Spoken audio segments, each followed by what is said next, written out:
Yes, yes, ladies and gentlemen, it's your boy Fully, aka the Mayor Goes the host with the most from Irie 98's Top Bins podcast, and I have a very special interview tonight. Um, we all turned out recently at the National Stadium to get behind our Bermuda senior women's national team as they took on Costa Rica. Didn't quite go our way, but these things happen. You know, it's a learning experience. We're always getting better. We lift up, we don't break down. So we try to take the positives out of everything, but there was one sort of emotional moment during the match. I'm not sure everybody caught it. It was Jaden Masters, who has been part of the team for years. She's been part of the Bermuda women's setup for years. She announced her retirement. It wasn't a big thing. She kept it quiet. I don't think she's the type to do the hoopla, but she has agreed to join me tonight, and we're going to talk about football from her perspective and what it's meant to her life, where it's taken her, and where she's going after football. So, without further ado, I would like to introduce you all to Miss Jaden Masters. Jaden, how you doing this evening? Welcome to IRE 98. Hello, hello, hello. Okay, so let's get right into it. How did you get into football? Um, I just think well, I was 8, which is pretty old, I guess you could say, compared to most people. Um, but it just came down to environment. My best friend, um, who's still my best friend to this day, she played football.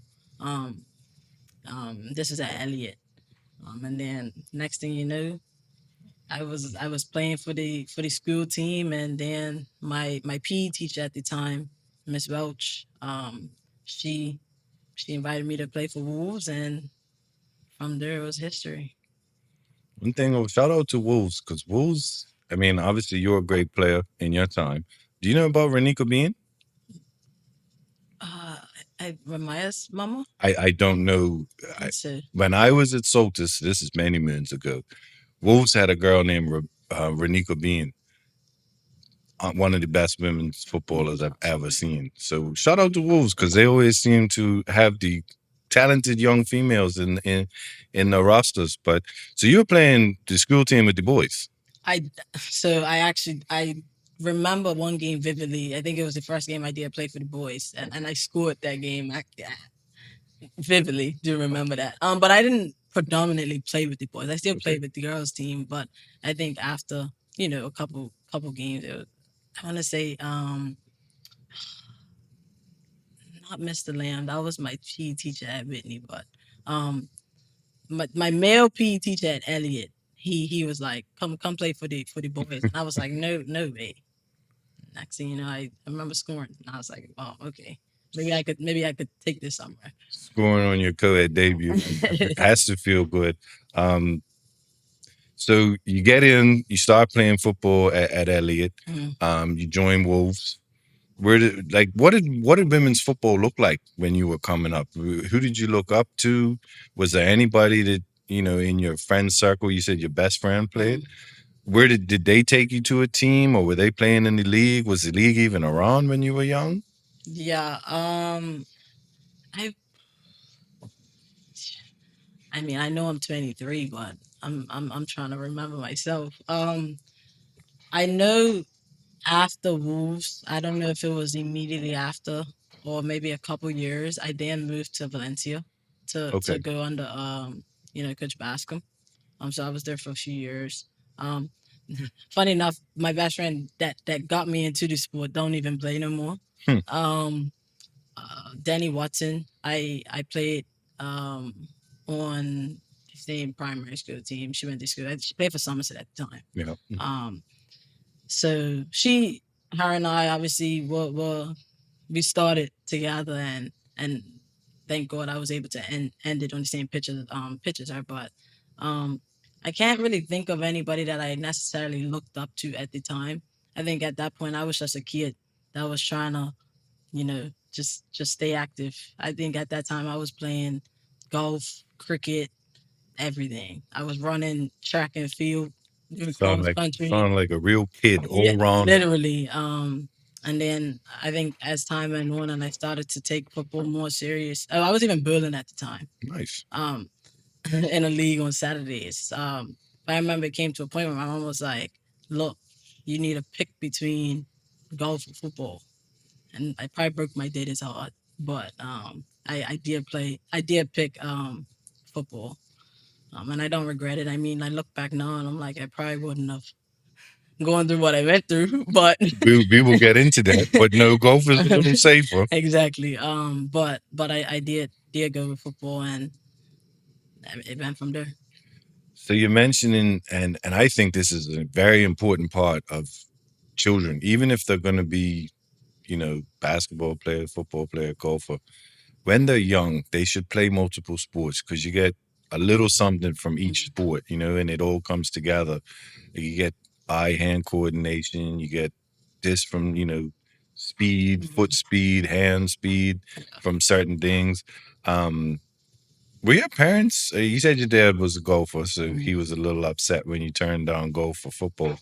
Were your parents athletes? Did they push you to become an athlete, or were you just naturally athletic and they fed off that and put you in all these sports? Mhm.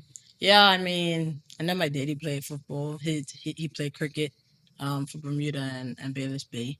Um, my mama played netball, softball. So, you know, I was always around sports, but there was never the parents to, you know, if the main thing that they instilled in us, my sister and I, was whatever you decide to do, just do it at 100%. Like put your all into Amen. it. So, it was never, it's gonna be half effort. Like if you decided to do it and take it on, like then that's what you're gonna do. I remember um, they put me in ballet. Actually, I did ballet and tap, I didn't and see that coming. and after I think one recital, I went to my mom and I was like, "Don't waste your money no more." But I knew that I had to go throughout the term or whatever they call it. Sounds like me with college. One Right. term, they, I'm wasting your money here, people. I'll fend for myself in the real world, but Yeah. keep going. That's Um, good. yeah, so I mean, I knew once I committed to doing something, I had, even if it was just get through the season, then cool, then you can make a decision. But um, yeah, they never necessarily said you have to do this or you have to do that. If I wanted to do art, they would have probably signed me up at Kaleidoscope. My sister used to ride horses and play the saxophone, so you don't see these things, you know what I mean, Yeah. on a day to day basis. So again, I wouldn't. I was always around sports, and then my generation is, very very athletic, Yeah. especially in Bermuda and the class that I came up in. So yeah. So when you get to high school, first of all, real quick, your daddy's a pretty good cricketer. He didn't just play for Bermuda. I seen him behind the stumps down in Bay. He was a pretty good cricketer. Let's give him his flowers. For sure. I've heard about your mama on the netball court, Okay. so we'll give her flowers. She could bake, folks. You want to give a quick plug to mom? 100% Yeah, frostbites. frostbite. Shout out. BD at outlook.com. There you go. Um, But yeah, so your dad now coaching Bailey's base, so you Mm, definitely around sports yeah. as a youngster. You get to high school, Mm, is that when you start realizing, hey, football is a thing for me? Like I could maybe do this, mm, or what did high school look like as far as football? Were you playing in the higher levels of Valencia still co-ed, or was it mm. female? When I, well, take it back to before high school. I mean, still in primary school, I remember when I did decide to play football. I couldn't have been playing that long before I was telling my mama and my daddy, and I want to move away. Um, how old are you in primary school? In like P6, you're like 10, right? Around that. 11. Yeah, I remember telling my teachers I'm moving away. At this point, I didn't even know if I was moving away. I'm telling my teachers like I'm moving away, and they're like, okay, okay.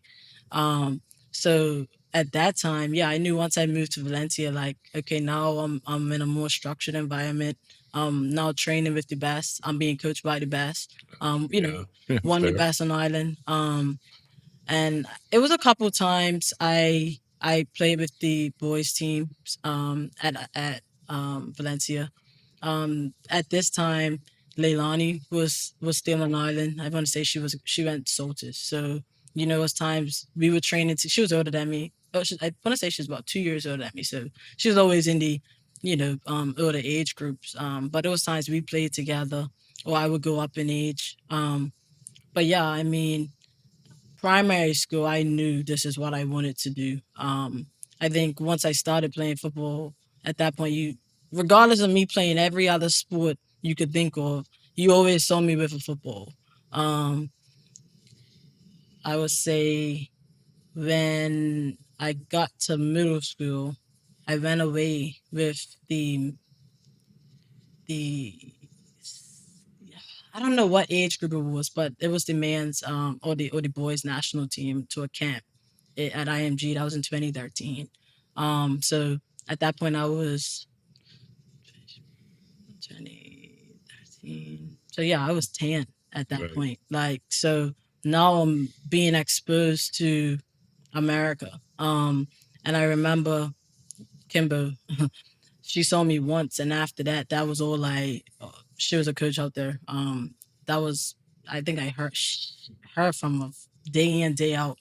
She even came to Bermuda a couple times to scout players in Bermuda, and at that point, I just remember her ringing my parents' phone. I'm 10 at the time, and again, obviously, I know they're calling her and my dad, and bet I'm going away to school. I'm not going to send a 10-year-old away. You know what I mean? But I knew I didn't want to be here. So you mentioned IMG. You go there, coach sees you. Kind of that's how it gets started, right? Mm, Because you end up going to IMG. right. First of all, for those that don't know, tell me about IMG because this isn't your regular run of the mill boarding school, Mm, right? This is sports specific. hmm And talk to me about the daily life there. Once you finally got over, Yeah. how old were you when you ended up there?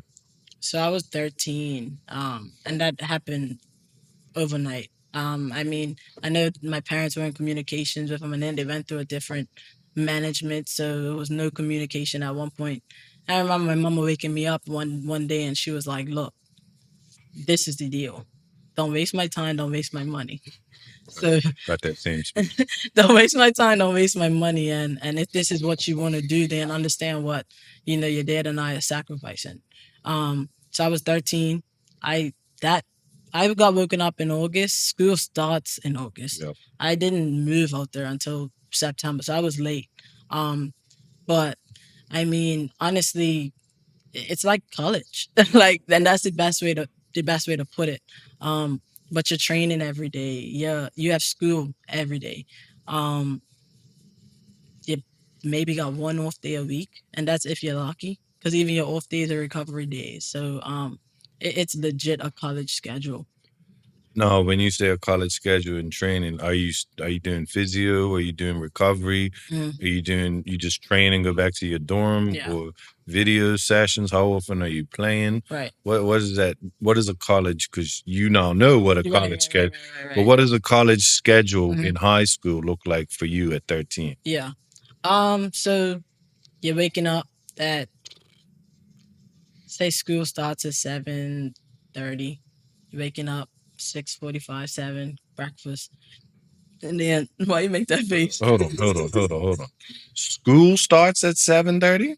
Well, if you're in morning classes, yeah. So school starts at 7:30. You're in classes until about 12:15. Then between 12:15 and maybe 1:30, if you're lucky, that's when your athletic day starts. So you got the education part in the beginning, and then you got the athletic part in the afternoon, evening. Um, each day is different. So you're lifting about 3 times a week. The same days you're lifting, you might have a nutrition class, you might have a mental conditioning class, you might have a leadership class. Um, you know, but you have all of those things within the week. Sometimes multiple times out of the week, but you're training on the football field every day. Um, Obviously, when you're in season, you're doing film. You know, then you're playing games sometimes twice a week. Sometimes you might play on Saturday and you might play again on Sunday. Sometimes you might be playing for two teams. So yeah, Oh, really? yeah. So it's a heavy schedule. Now you're mentioning a lot of good things here. Film. Mhm. Um, your physio, obviously. You're mentioning mental health, and this is at a time where mental health wasn't even a thing Mhm. like it is nowadays. Yeah. Um, So they're grooming you. I don't like to use that term. Maybe that's the wrong term, but they're helping you to become a professional athlete. Mhm. That's what IMG does, right? Yeah. So you're 13. You're basically on the road to become a professional athlete. Mhm. What did the career at IMG turn out like? Um, I was there for 5 years, so I was there for my M3 year, and I was there for S1, S2, S3, S4. So came in 13, left at 18. That's your maturing years. Yeah, That's your developing years. So I came in one person and I left a completely different person. absolutely. Um, but I mean, the career was ups. It had its ups and downs. I think I probably played the same amount that I set out there. Obviously due to injuries. I tore my ACL the first time when I was 15, and Wow. obviously that was a year and a half of me being there. Um, Unfortunately, that happened in Bermuda, so I want to say I was on break and it happened.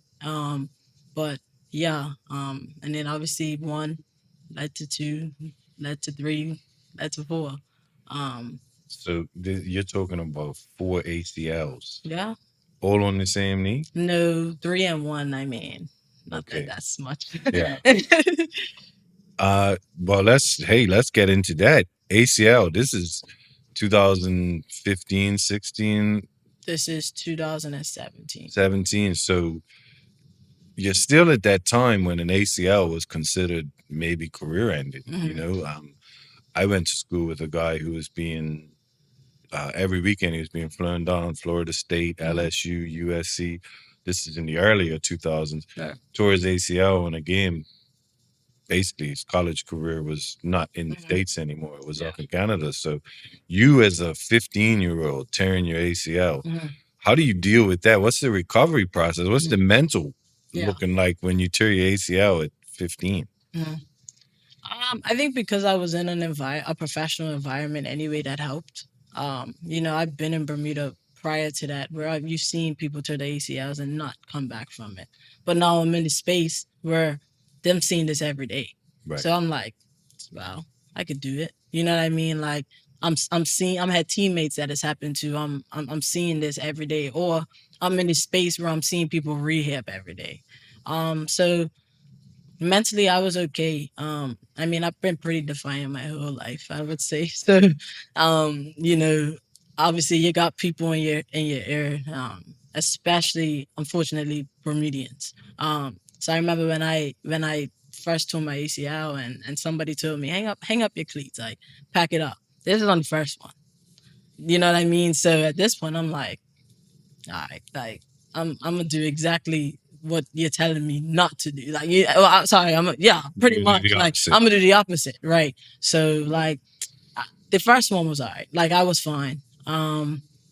The second one happened during like my rehab process. So, Okay. yeah. So, I was probably like 6 months. I want to say I was starting, change of direction, that type of stuff. And I remember I was walking and my knee just gave out on me. So I was like, damn, like, but again, I'm around, I'm around athletes, I'm around Right. professionals, You're like, doing it in the right environment, almost, yeah. so to speak. And at the time, in the back of my head, I knew that Megan Rapinoe, one of the greatest US national team players to ever come out, I knew that she had did her ACL 3 times. So again, this is my second one. This is fine. I'm already in this space. My surgeon at the time, I knew all he had to do was a revision. I had the MRI. Everything out there is a quick turnaround. So Right. you tear your ACL, you're getting or you get injured the next day or within the next 48 hours, you're gonna have an MRI and you're gonna have your results back. By the end of the week, I'm probably under anesthesia. So I wasn't worried about that. And again, I was in a good space. I was happy that I was still out there, not confided in Bermuda. So you're in the right space for I mean, if there's such thing as a right space to Right. tear your ACL. Mm, You're getting top care. You're getting the best sort of services as mhm, far as physio rehab.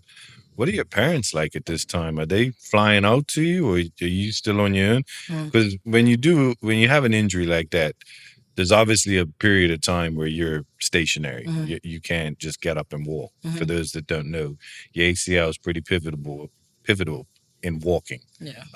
and running and stuff. Change of direction. You can't do it without one. Um, That's what they say.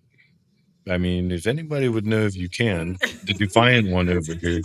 But what are your parents? What's your family life like? Your friends? Mhm. Are you getting that? Did you need it? You know, Yeah. that friendship, that camaraderie, that family Mhm. love, to keep you in the good spirits. Mhm. Talk to me about that. Yeah. I mean, I think growing up, I was always a people person. So, like, even in terms of friends, and my family says it all the time, like, everybody loves Jaden. Like, so in terms of, I had the friend support, especially out there. I mean, and you're training with these guys every day. You're around these guys every day. So you're literally growing and living with these guys every day. So they become your sisters too, and your brothers. My family, they've always been supportive from the day I could remember, you know. So yeah, my dad and my grandpa did fly up for my first ACL. My second one, my mama flew up. Third one is kind of like, I want to say both of my parents were there. Um, and then my fourth one, my mama was there.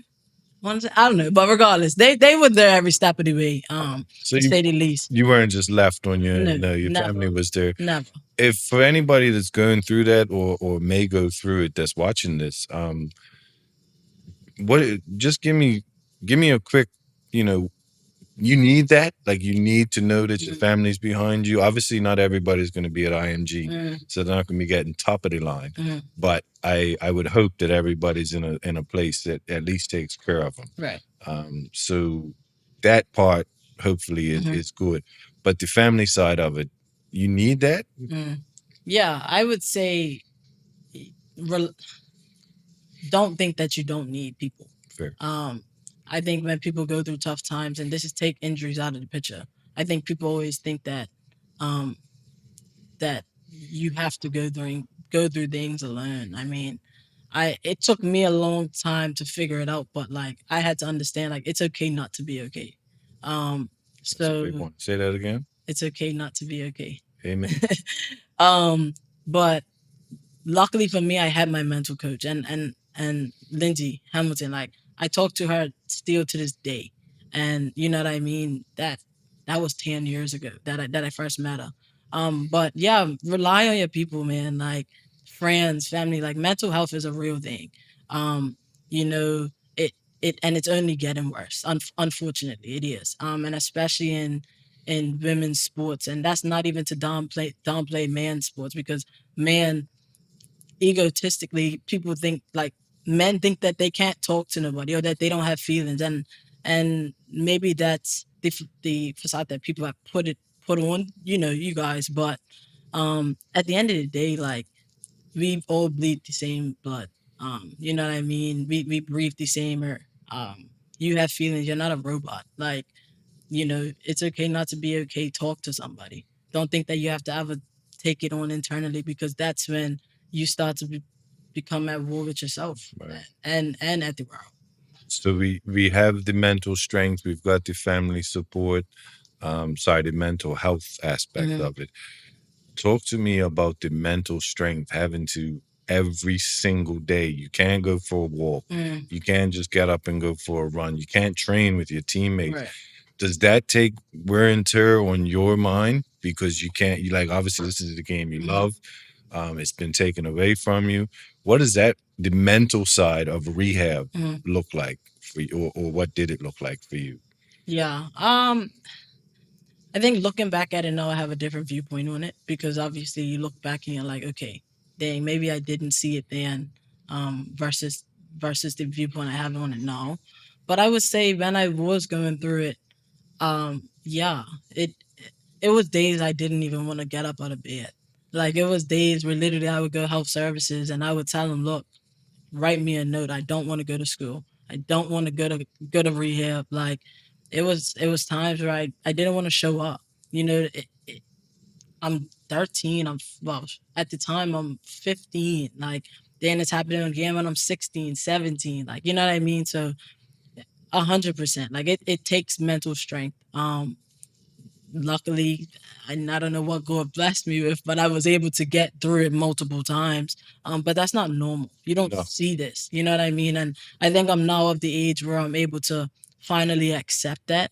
And I've always been a humble person, and I'm always like, no, like you could go through it too. But looking back at it, I don't know how I did it. I tell people all the time, if my first ACL would have happened later in life, I don't think I would have gotten through 4, 5 surgeries. Like I don't know, maybe, but again, maybe you'll never know. You'll never know. But these injuries didn't stop you, which is the incredible part. You not only rehab from them, but you came back. Right. Obviously, the second one was during rehab. So, but you got back on the pitch. You did it again at IMG. There was a third. The third one happened in an accident in Bermuda. Oh, Jesus Lord! See, children, stay off bikes if you're a promising Facts. athlete. Stay off bikes. But you got back on the field. Right. So this wasn't the end of your football career, which to me, 2 ACL injuries at 16 Mhm. and then one 17 completely, a freak accident. Yeah. There was another step. You left IMG successfully. Mhm. And where did you end up? Yeah. So out of high school, I committed to University of Houston.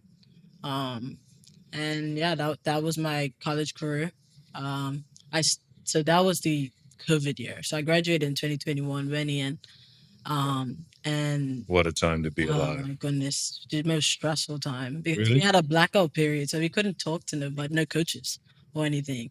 Oh, right. Yeah. So literally, like it was about a 6-month period where I didn't have no conversation with anybody. You couldn't go and visit. You couldn't do anything. So I was kind of stuck with one. I already had limited film from high school, but also too like you're really only talking to the coaches that you've talked to before. Right. So I was already limited. I think at the time I had my main offers on the table was University of Florida at the time, Becky Burley, but she ended up retiring. So that didn't even really go through. And then As a Florida State fan, I'm so glad you did not choose that.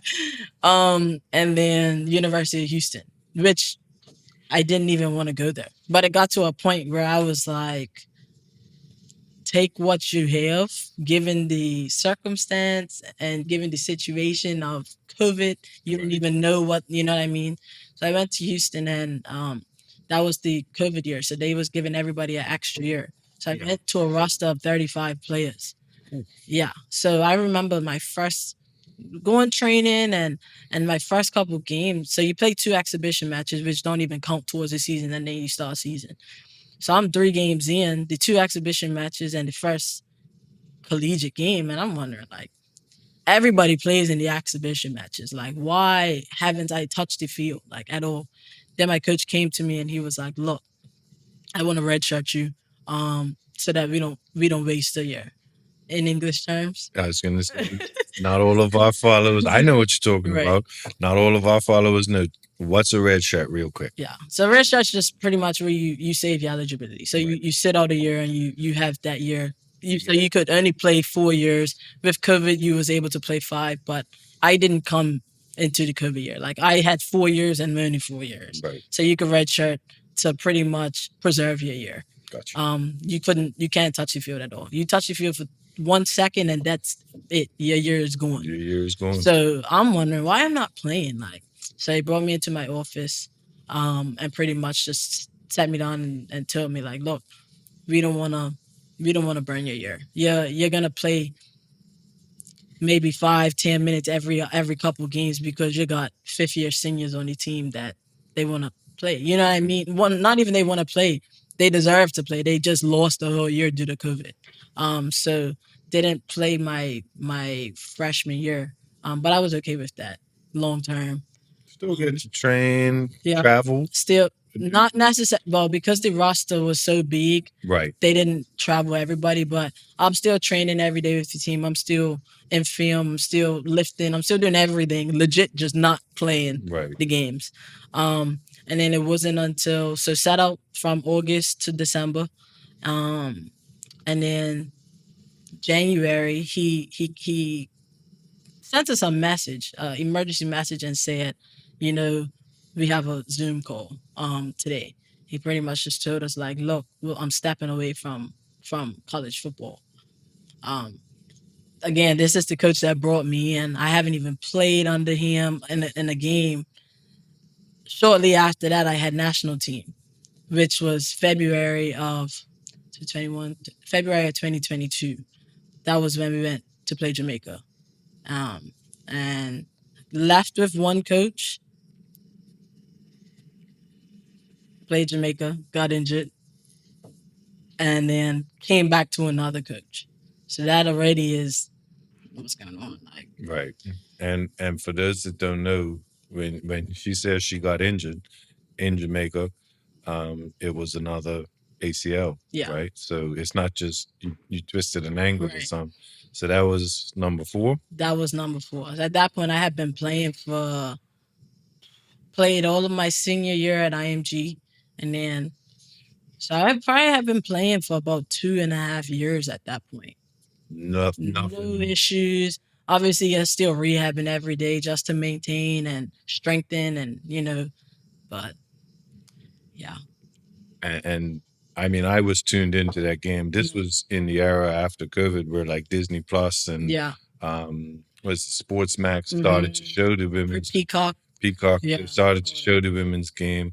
I know personally, I'm not just saying this. that. I'll never forget the scream. Mhm, For those that have played sports and ACLs and Achilles, mhm, when people suffer those injuries, it's usually something you remember. And right. I text your daddy because Yeah. I work with him, and I was like, Roddy, I think she just did her knee, and he was Mhm. like, I hope not. I said, but I'm not going to say think. She Mm, did, yeah. and obviously he was trying to be positive because Yeah, that's yeah, his yeah. daughter. Right. But did you think then, like, I'm done? Yeah, Like, I knew Dan.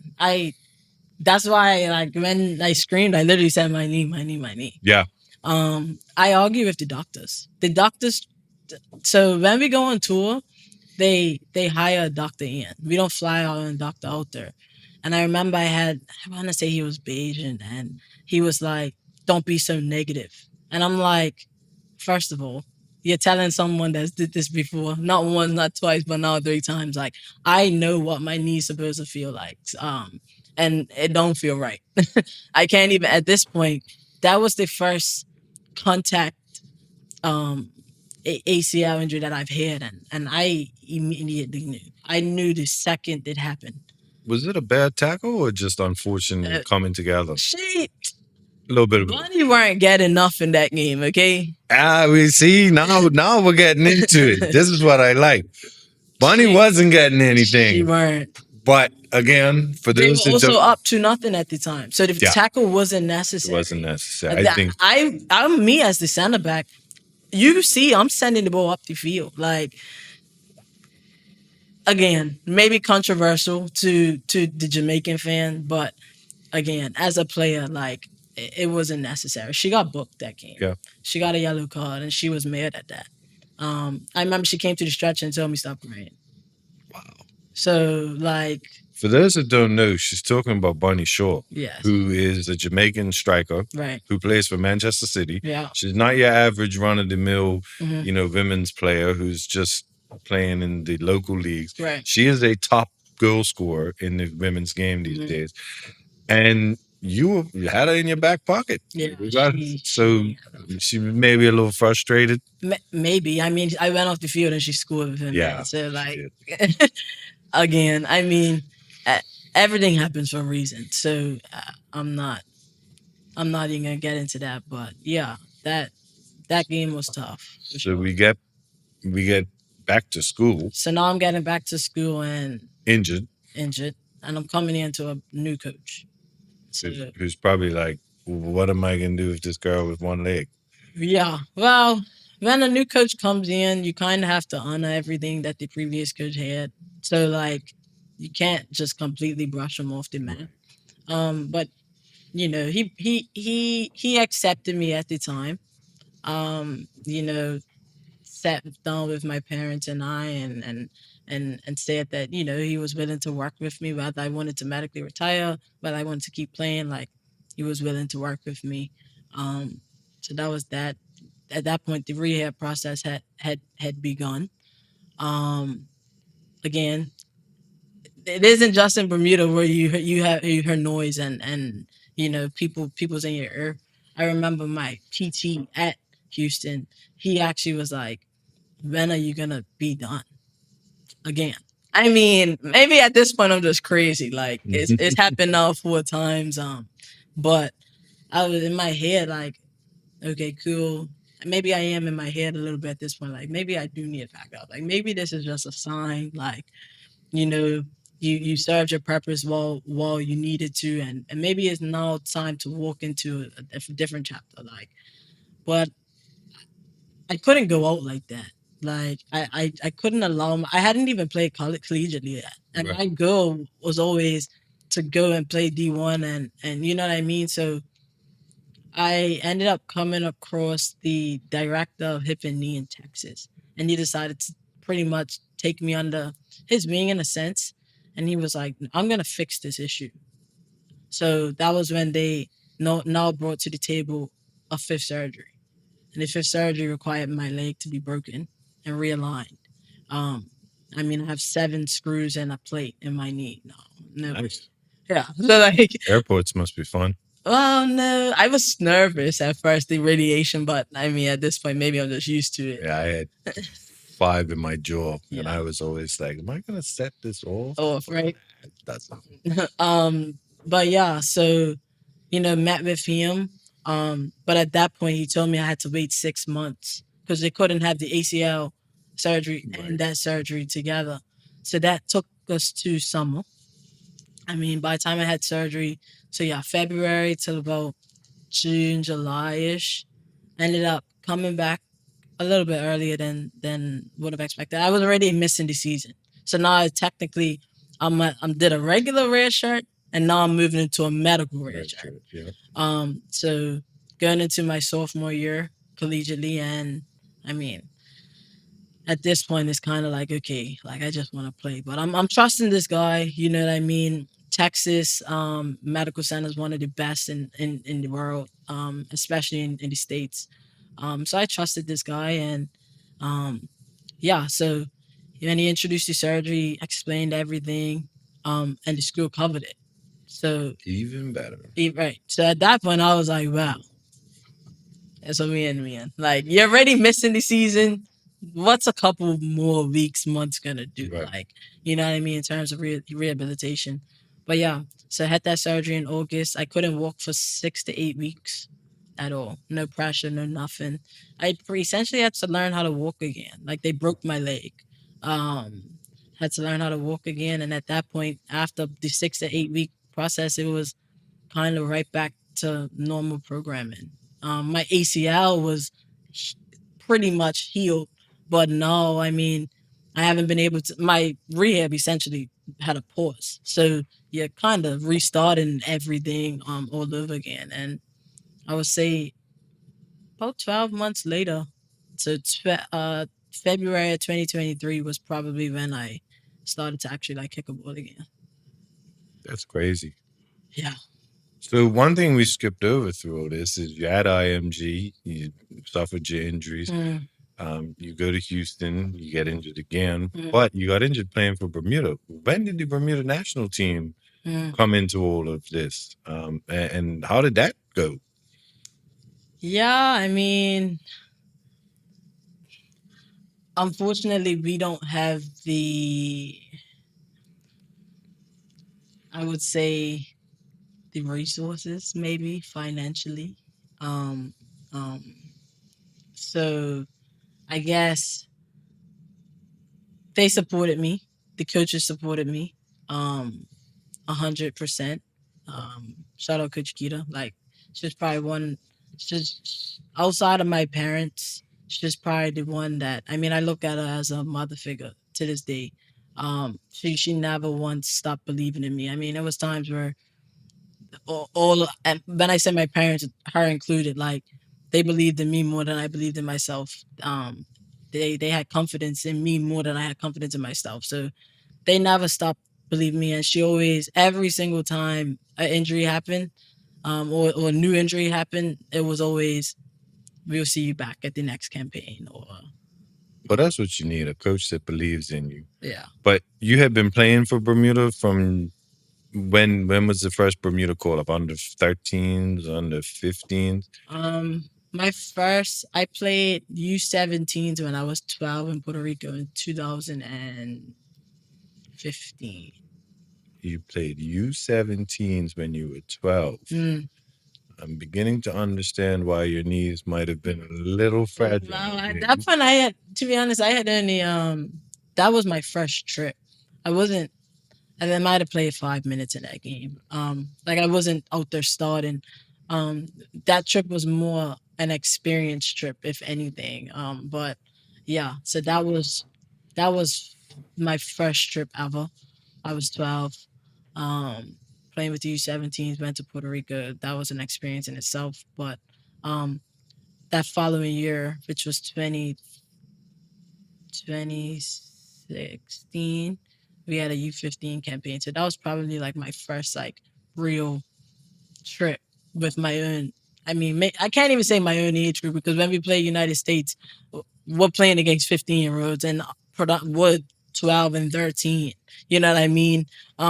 But that same group that I started with is majority of the group that I ended with as well. But we went through U15s, U17s, and U20s together. That same group that I started with in essentially 2016. And the women's national team. I gotta ask, what's the difference like between IMG, Houston, you know, top high school, top college, Mhm. facilities, treatment, everything on and off the field? Mm-hmm. You come home to Bermuda where we have one fake pitch, right? Fake grass pitch, I should say. Right. And I've never been a national footballer, so I don't Mhm. know what on and off the field looks like. Yeah. I've been a fan. Mhm. I can only guess, but what does that look like? Coming home, Mhm. what's the difference? I would just say accessibility. Um, Accessibility, and then just having people that want to invest in you. Out there, it's a business. In Bermuda, as as much as it sucks to say, but our coaches have full-time jobs. Yep. You know what I mean? So um, this is a part-time, and that's no diss to any of the coaches. Like, but at the end of the day, that's what it is. But accessibility to GMs, to proper training facilities. You know, even other national teams are able to have friendly matches and training camps, and you know what I mean.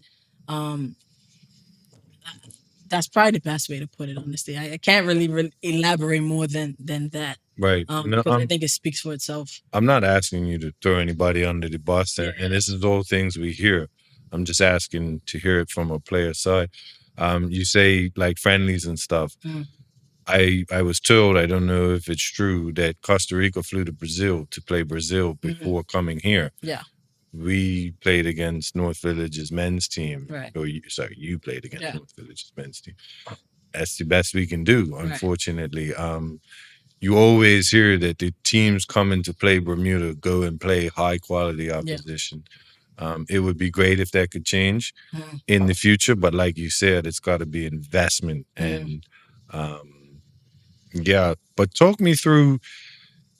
So you're in the States, you're at Houston, you're back on the pitch, Mhm. but there was still another twist to the collegiate story, Mhm. right? Yeah. So just real quick, where'd you end up finishing your college career? Because it wasn't at Houston, right? No. So after so I came back and I played that following. Well, I guess by the time I started kicking ball again, February 2020, 2023. Yeah. So I ended up playing that spring. Had a pretty good spring. Played that fall. Um, but I knew that's not where I wanted to end up. I didn't. I mentally I needed to get out of that space. So yeah, I hopped in the transfer portal and just trusted my ability and trusted God, and Ended up landing in Louisiana, Monroe. Probably a city that nobody's ever heard of because I hadn't heard of them until I seen that email come through. But yeah, So you took a sort of a leap of faith there, yeah, definitely. and you finished out your collegiate career with Mhm. no injuries, successful on the field. Yeah. Everything was good. Yeah, I mean, I think ULM came at the right time. I went through a lot of adversity having to now come into a new coaching staff. They everybody knows, and when I say everybody, I'm talking about the American everybody.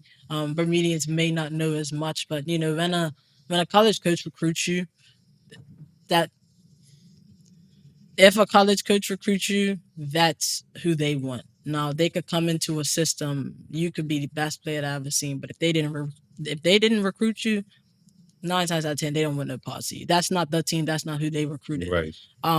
So again, I got that vibe, you know. Um, and yeah, I just knew that I needed to get through this season, get my film, and get up out of there. But during that time, like I said, just a lot of mental mental hardship. I mean, it was a point in time where I literally had to rely on only God. You know, when I decided to finally move on, it was after season in December, so it was a period where I didn't play football for 6 months. Um, but at that time, that was probably when I just shifted my focus on just building my relationship with Christ, and I think that's literally the only reason I'm still standing here today. All right. Um, hey, you always hear people, athletes, thanking God. It's not really a facade, people. They're really invested in the Lord. So, it's not saying you got to go to Jesus Christ, whoever you want to pray to and give your life to. These athletes really do it. And you find yourself in dark times. Sometimes, as Jaden just said, that's your only friend, So, yeah, take that in, do with it what you will. You made mention of something that I really like and I want to talk about is the American Mhm. side. You watch football? Like, are you a football fan? Yeah, and I think when I went to ULM, the school that I graduated from, I began. So I came into a school where my coaches were from the UK. Um, so we have a FPL team, FPL, Who's your team? Who's your team? my actual Like, Premier League team, who do you support? Who changes your mood? United. But hey, it's all right. Trust in You Kenny. may have failed with this one, buddy. We were doing so well. um. So yeah, That'll strengthen your relationship with the Lord. hey, you right. You ain't lying there, but but yeah. So when I went to ULM, I was brought into a culture where I wouldn't say you was forced to watch football more, but you was encouraged to watch it more. Right. So you're around British coaches, like legit. And My question is, that's a great thing though, to watch more football from Spain, Italy, watch it all. Yeah. In Bermuda, do you see this? I'm going to ask you the question. I feel like we have a complex almost where the United States is frowned upon as far as a footballing nation. They call it soccer. I get it. Yeah. Besides that, right. When I was coming up, the University of North Carolina were the best women's soccer team in the country. You mentioned Leilani, who went to Florida State. Right. She won back-to-back national titles. It is the U.S. good enough? Like, can they produce quality footballers? We do have young men. Yeah. Off the top of my head, Javi DeRosa, Shaquille Ming. Yeah. These guys are Jace Donovan now at North Carolina. So these guys are at good colleges. I think back to John Barry Newsom, who was at Furman, Kevin Richards, who went to Notre Dame.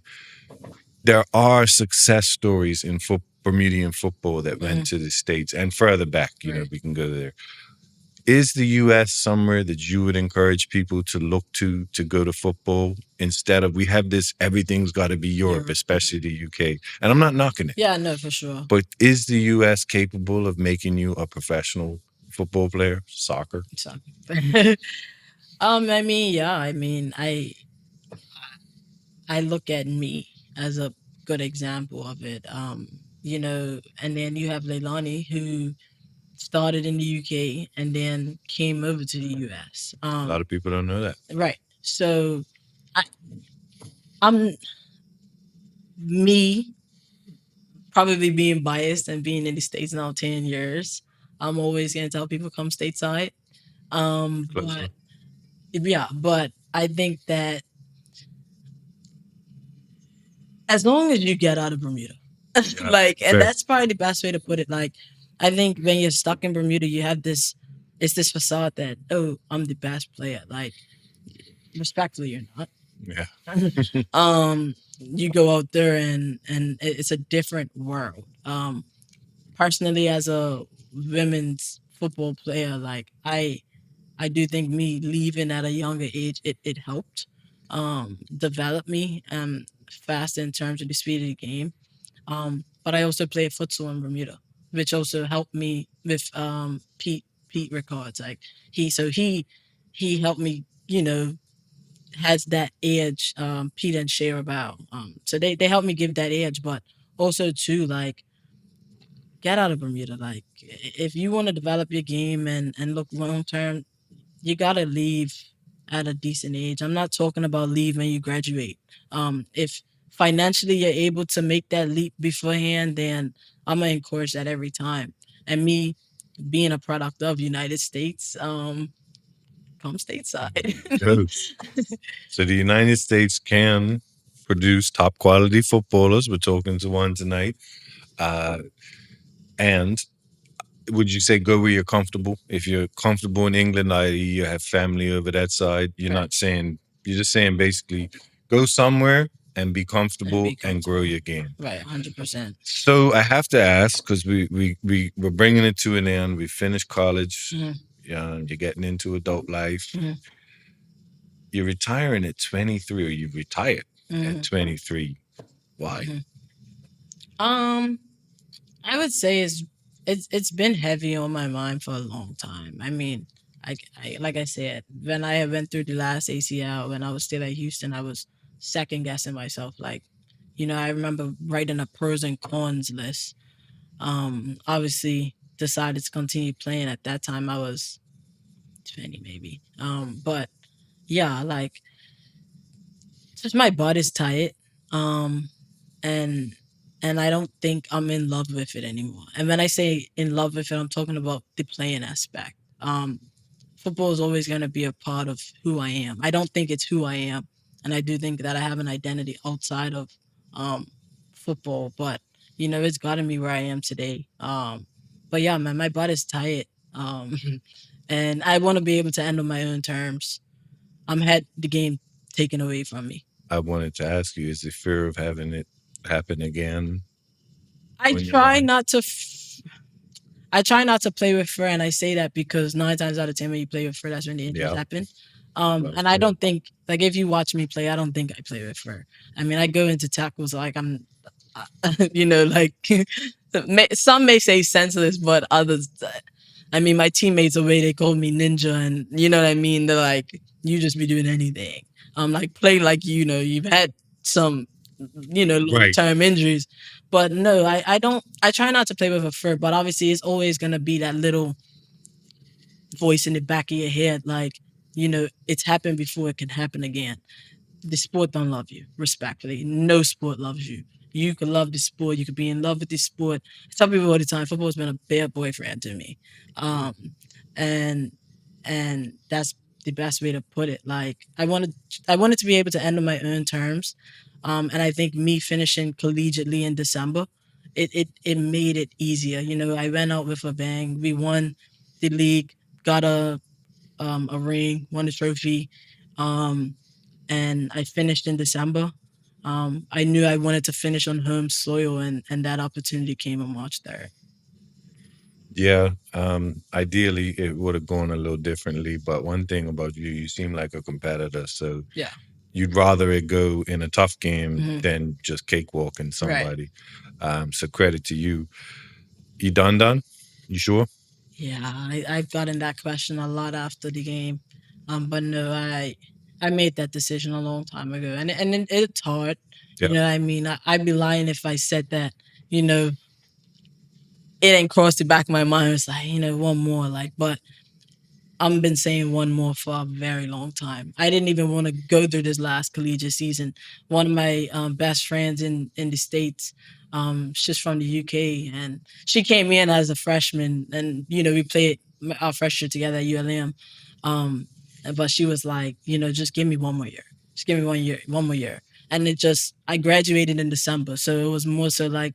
I always hated school. I say that now as I'm doing my master's, but I always hated school, and I couldn't imagine myself doing school and not doing football or not right. being involved. So I was like, you know what? Like the stars are aligned, and I just prayed about it, talked to my family about it, and um, yeah, I just finished out in December. And like I said, I wanted to finish on home soil. We played Guatemala in Guatemala in December. I tell people all the time, had Guatemala's game been in Bermuda, that would have been my last game. So. So you've made the decision. You've taken it to the man above. You're Mm. fine with it. You're living with it. What's next for Jaden Masters? Are you done with football? Or what are you studying? You doing your master's? Is that something that we can use to maybe Mhm. better football in Bermuda? Because Right. we could use a few helping hands. Right. No, I'm not done with football. In totality, um, I don't think I would be done with football. Again, Coaching on the horizon. right. So that's what I want to do. Nice. Uh, I'm out there doing my master's in sports management and performance. So in order to coach out there, you have to have a master's. So right now I'm doing GA and I'm interning with the soccer team that I just graduated from in December. Helping out the new head coach as an assistant. He, thank God to him and hats off to him for allowing me to come under his wing. But you know, yeah, I that's what I want to do, and I think that humbly speaking, I do think I bring enough value to the game to be able to now inspire the next. Like I was just telling somebody the other day, I would love to come back to Bermuda and coach, but I do think that some things need to change, and it starts with one just investment. We touched on earlier. You look at the U17s campaign that those girls had a few weeks ago. Yeah, like that's who's next, and that's who we have to pour into. Because what age and all the senior team now is not going to be the senior team in a few years. Yeah, I'm stepping out as a 23-year-old, but I'm also playing with 30-year-olds and late 20. You know what I mean? Like uh, life is life, and then Yeah. I'm playing with teammates that are mothers, and you know what I mean, or that are working full-time jobs, and football's not going to be you're not going to be playing football for the rest of your life, and it sucks, but that's just the hard truth about it. I feel like this is the beginning of a campaign, a healthy campaign to better women's football. Mhm, I feel like you're going to be a pioneer. You're already a role model.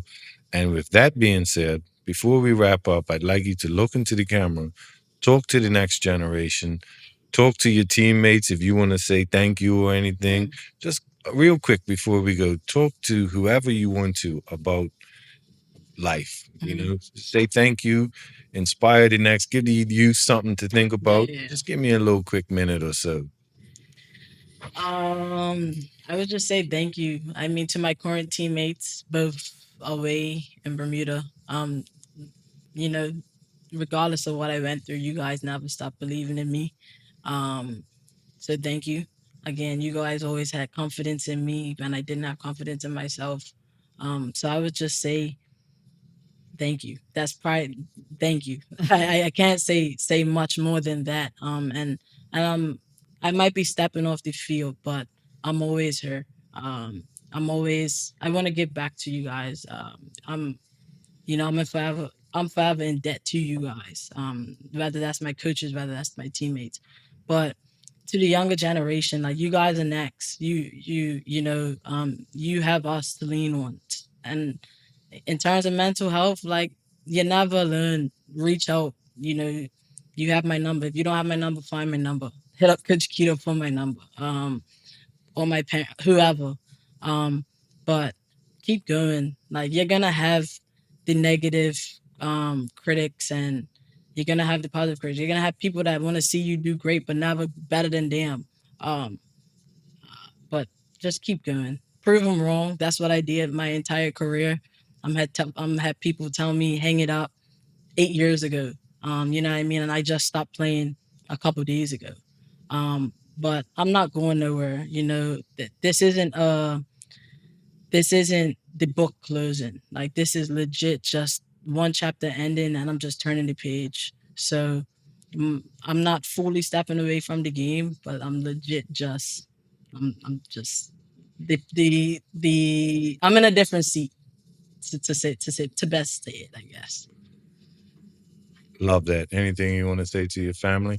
No, thank you. I mean, I wouldn't be here without you guys. I mean, from the day again, I probably broke my daddy's heart, but picking football over golf. But thank you. You guys sacrifice time, money, lots of money, um, um, time, everything. It's probably no better way to say it. But thank you, and I always say it, and I'm said it for years, but I'm got you soon, and um, yeah. Awesome. I would like to thank you for coming up here, talking to us here on Top End, or talking to me here on Top Ends. Favorite goal you ever scored for Bermuda? Go.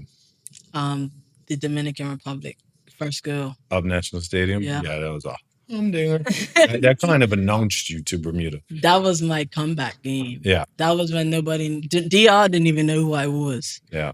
That announced you to women's football fans in Bermuda, football fans in Bermuda. So I would like to say thank you. I would like to wish you all the best in your next endeavors. Thank you. Ladies and gentlemen, I've had the privilege, the honor of talking to now retired Bermuda women's national team player, Jaden Masters. I'd like to thank her for her time.